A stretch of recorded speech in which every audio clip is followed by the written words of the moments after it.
আবারও চলে এলাম নতুন একটা ব্লগ নিয়ে। তো তোমরা সব কেমন আছো? আশা করছি সুস্থ আছো, ভালো আছো। তো আমিও খুব ভালো আছি। তো এখন আমি আছি পিসিমণির বাড়িতে। তো পিসিমণি আজকে তো সানডে, তো মাটন না হলে হয়। তো পিসিমণি নিয়ে এসছে মাটন। তো এখানে আলু আর পেঁপে ভাজা হয়ে গেছে, আর এখানে মশলা দিয়ে সব রকম মশলা, পেঁয়াজ সব রকম দিয়ে এখানে ম্যারিনেট করে রাখা আছে মাটনটা। তো এখানে তো বললাম ভাজাটা হয়ে গেছে, এবার মাটনটা প্রেশার কুকারেই চাপানো হবে। তো এখানে 5 লিটারের প্রেশার কুকার নেওয়া হয়েছে, আর এখানে পরিমাণ মতো সরিষার তেল দেওয়া হয়েছে, গোটা গরম মশলা গেছে, এরপর 2টো তেজপাতা দেওয়া হয়েছে, আর সামান্য পরিমাণ চিনি দেওয়া হবে, আর একটা শুকনো লঙ্কা।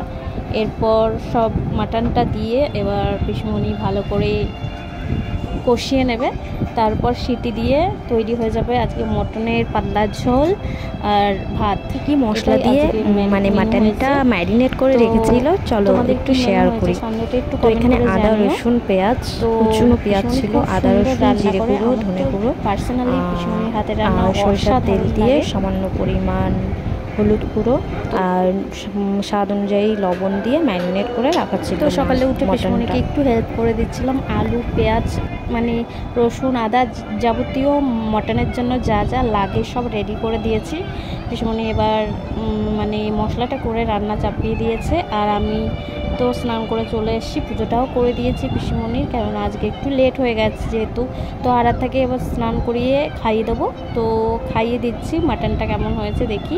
তো ওর ছাল ছাড়া তুলে নিয়েছি, আর মটনটা অসাধারণ সিদ্ধও হয়েছে আর খেতেও দুর্দান্ত হয়েছিল। তো আরাধ্যাকে খাইয়ে দিল, এরপর আমাদের খাওয়া দাওয়া করব। তো আরাধ্যার জন্য তো ঝাল ছাড়া তুলে রেখেছিলাম, ঝোল হালকা বেশি ঝোল করে। তো আরাধ্যাকে এবার খাইয়ে আমরা খেতে বসবো। তো মাটন হলে আর অন্য কিছুই ভালো লাগে না। তো সাদা ভাত আর মাটনের ঝোল এটাই আজকের মেনু ছিল।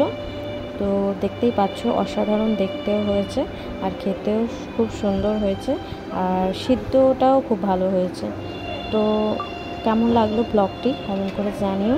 তো টাটা এভরিওয়ান, নেক্সট ভিডিওতে আবারও তোমাদের সাথে দেখা হবে। তো সবাইকে জানাই শুভ দুপুর।